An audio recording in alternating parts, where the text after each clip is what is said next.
courts. Mm-hmm. Do you have a perspective or an opinion on that, and as far as maybe what that is leading to that trend and decreased arrest and increased crime? Well, no, because I have not studied it to the extent that you have. But certainly, when our police officers arrest individuals and take them to the district attorney's office, I mean, it's with the expectation that they will, in fact, be prosecuted for the crime that they've committed. Given the overcrowdedness of you know, our jails, the county jails, given the crowding of our state prisons, certainly a number of those crimes that's been committed by individuals are not being prosecuted. I mean, so that's kind of frustrating. If it's just really kind of frustrating. I guess it's about 80%. You know, the DA was telling us, Mr. Orloff said, it's about 80%. About 80% of the cases that are brought by the police stick, and about 20% for lack of evidence or someone willing to testify are not.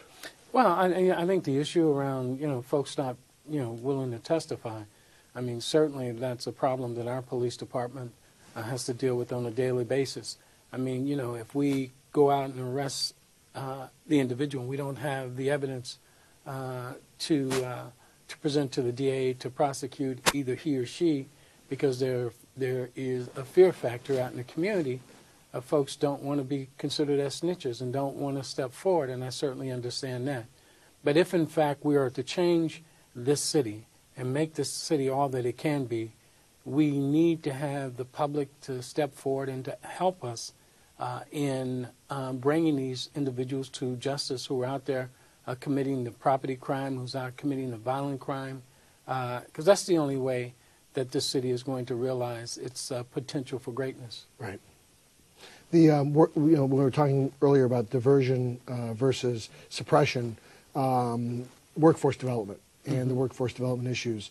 You know, programmatically, there's a Cypress Mandela program. You mentioned Bob Jackson's Men of Valor, and then what they're doing at Allen Temple. Now the question is taking someone with some basic entry-level skills and getting them into meaningful employment on a long-term basis. Mm-hmm. One of the things that I've been focusing on in our work at the Fox Theater Project is getting subcontractors to make a commitment for a year, knowing that their involvement on our project might only be 4 to 6 months. Mm-hmm. How do we make sure that once they bring these people in, they can stay with those jobs? When we look at the city's hiring policies, 20%, 10% for local hire, and because of laws that changed in the state of California, no specific reporting on the racial composite of who's hired.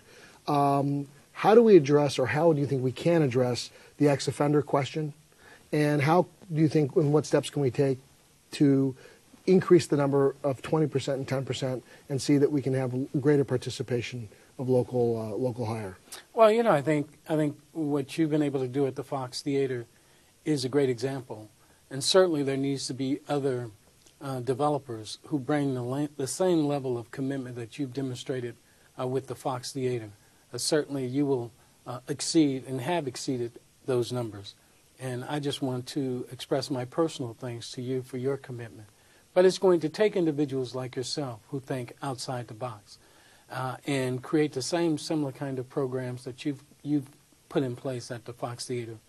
We as the city needs to look at what you've done and see how, in fact, we can accomplish the same things that you've been able to accomplish and somehow make it mandatory. And I don't know how do you do that. And certainly, what you've been able to accomplish is one that I certainly appreciate your commitment. Thank you. Second, with ex-offenders, you know, again, one has to want to improve the quality of life. People say there are no jobs in the city. There are jobs. And certainly one has to want to work those jobs. If you got a job and it's not paying you $30 an hour, maybe you want to get a job that pays you $10 an hour and get a second job that pays you $10 an hour. There are folks in this city that are doing it every day, and I applaud them. And those individuals are opening up new businesses out in my district, creating job opportunities. and not just my district, but throughout the city. But one has to want to do that. Right. And I don't know how do you make a person take advantage of those opportunities. Certainly you can't hold a gun and force he or she to do that. Hopefully not. And so, but one has to want to make a change in their lives. Right. And so, it's up to the individual. Right. Really, as a closing, what would you want to share with Oaklanders and really citywide? What do you recommend people can do to help plug in and engage to help this community address our public safety issue and make Oakland a better place? Well, I think there's an incredible talent that exists within the city. And certainly, if you look at schools that are in my district where, the kids are reading and doing math below the national average and the statewide average, certainly people can volunteer time in the schools in their respective neighborhoods. Certainly they can join the Neighborhood Crime Prevention Council or the Home Alert programs. Certainly people, when they see crime, can step up and call the police department and helping us to apprehend those individuals who are making our communities unsafe.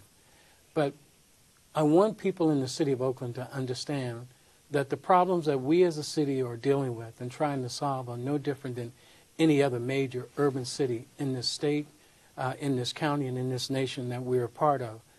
And as I often tell people, even though there's a downturn in the housing market right now, this city in the next 5 to 10 years is going to be one of the most incredible cities in terms of its growth. And it's safe to say will probably be one of the cities that others will look at around this country in terms of how the city is growing, how the city is prospering, and how the city will, in fact, work together as a whole in addressing the problems that we are faced with. And I know myself and the mayor and my colleagues are committed to continuing to do the things that we need to do, that we were elected to do, to make sure that that becomes a reality. But the next 5 to 10 years, this city is going to experience one of the most incredible growth of an urban city anywhere in the state and anywhere in this country. And we ought to be proud of the fact that we live in Oakland, even though we do have the pathologies of other urban cities. We need not to abandon our city and move out. We ought to stay as others have stayed and worked to make this city what it is today. If you drive from one part of Oakland to the next part, you can see the incredible change that are taking place, whether it's downtown Oakland, whether it's out in my council district, or whether it's in Jane Bruner, Councilmember Bruner's district, or Nancy Nadale's district, or Gene Kwan's district, or Councilmember De La Fuentes, or Pat Kernahan. Change is happening in this city, and people that live in the different neighborhoods need to get out and drive around and see the incredible change that has taken place in Oakland. And the change is positive, and I want people to remain positive, even though we do have the pathologies that, again, that are newspaper headlines and other newspapers. But this city is changing each and every day. I see an optimist sitting with me here, not a pessimist, Larry, and I want to thank you for your leadership and joining us today and sharing your thoughts. Thank you for having me, Phil. Great.